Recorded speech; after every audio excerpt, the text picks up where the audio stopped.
Hi everybody. The class for today is bringing your houseplants inside. What that's about is for those of us that have tropicals or plants that we just like to put outside. We're going to talk about the process of bringing them back inside because it's important to do it the right way to prevent pest infestations, prevent plant stress, and just make it a smooth transition. So I'm just going to tell you guys my process step by step and kind of explain why I do each thing.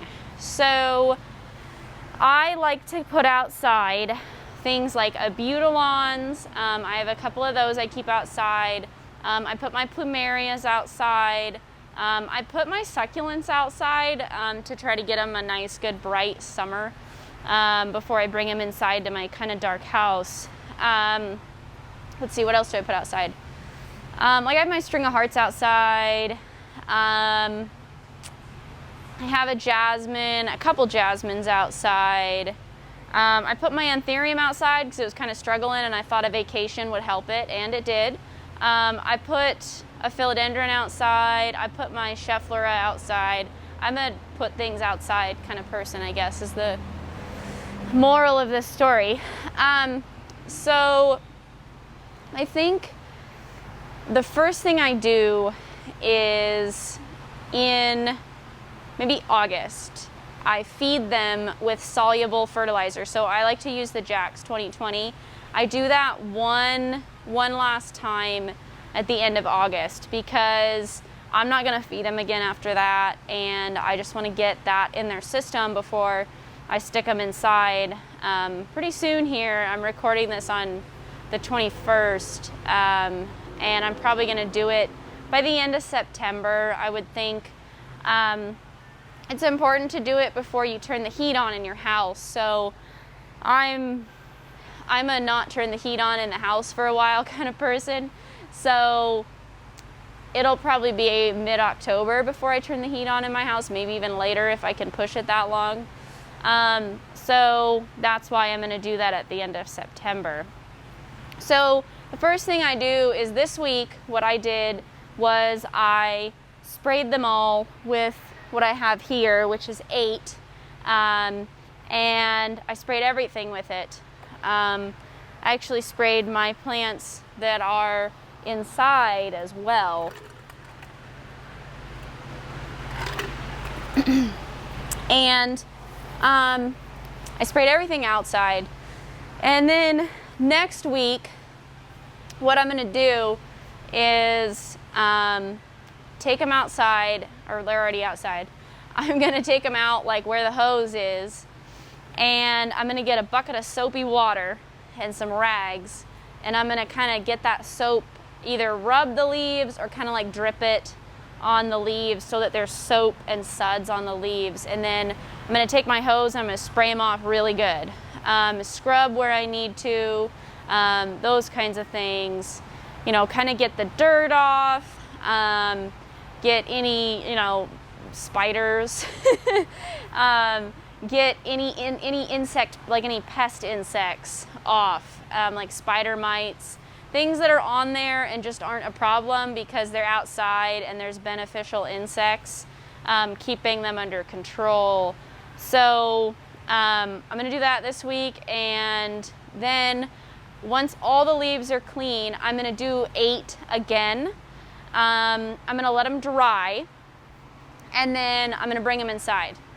And then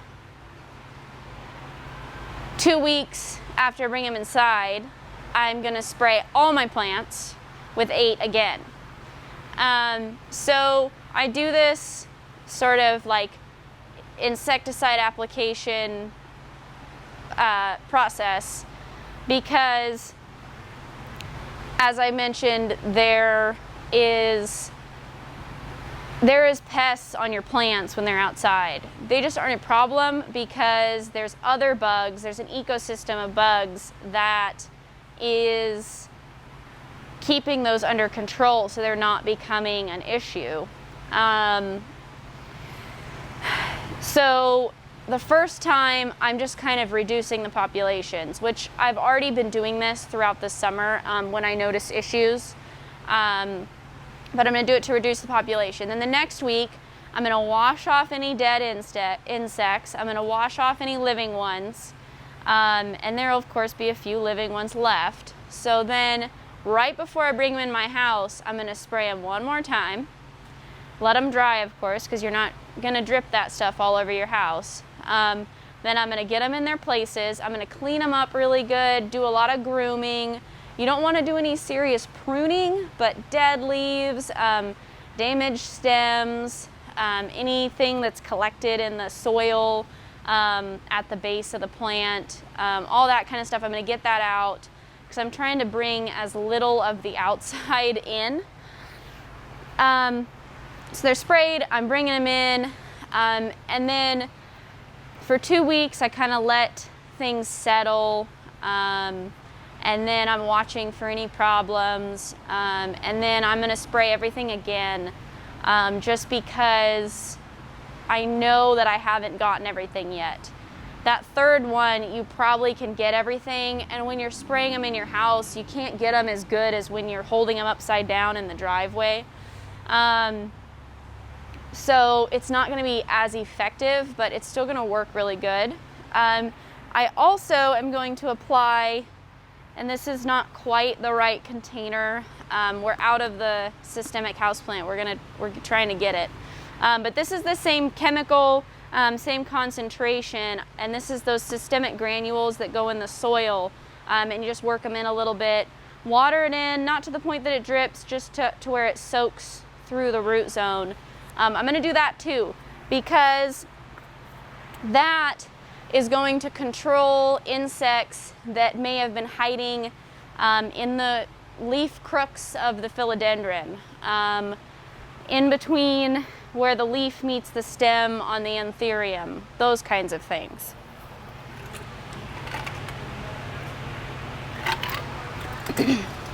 So now that your plants are in, you've done it at the right time. You know, you hadn't turned the heat on in your house yet. The AC isn't running. And, you know, the temperature outside is about the same temperature inside. You're just going to watch them really carefully. You're going to watch for signs of stress. Expect leaf drop in, not so much in things like, say, the philodendron or the anthurium. They should move just fine, maybe a few leaves here and there.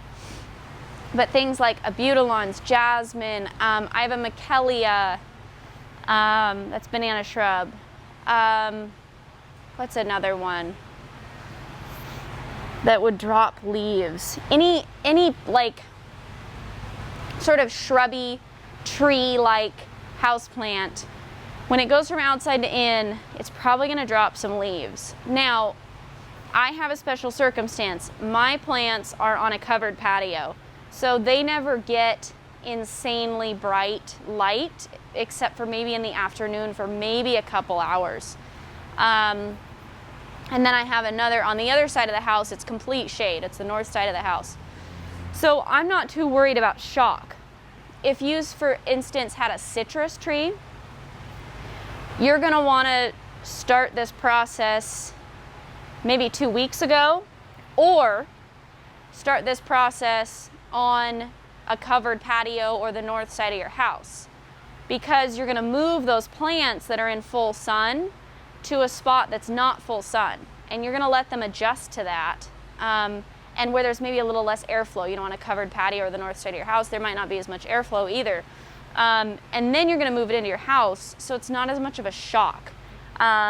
If you're like me and you have a covered patio and it's, you know, on the north side of your house, or it's the other one's on the east side of my house and there's a tree blocking the sun, you know, you're pretty good. You don't necessarily need to do that sort of thing when you bring them in, for certainly when you bring them out, but maybe not when you bring them in. They might appreciate the little bit warmer nights, but you can expect some signs of stress. But don't be alarmed. They'll adjust. You shouldn't lose any of them.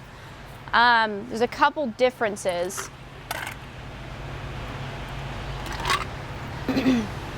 You can expect water usage should change pretty drastically.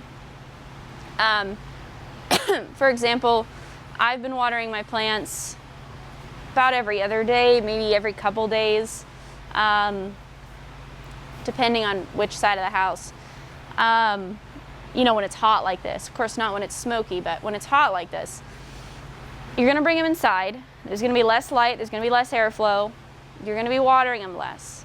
So be prepared to resist the urge to water on the days that you normally water, because they're just not going to be using as much water. So use your finger, touch the soil, pick up the pot. Don't just stick to the routine that you're used to. Plants aren't necessarily on a routine, especially if we're changing where they're living.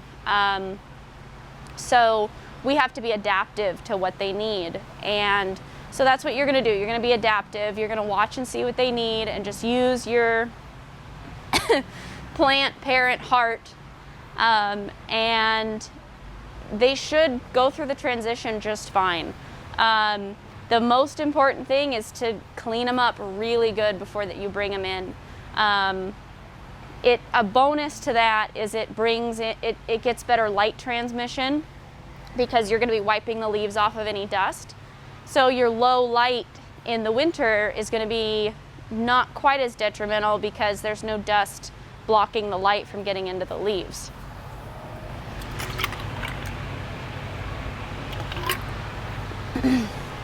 I think that just about covers it. If you have any questions, please let us know. You can post it on our houseplant group Facebook page. You can come in, you can call, and let us know if you have any questions, comments, and I hope to see you all soon. Thank you.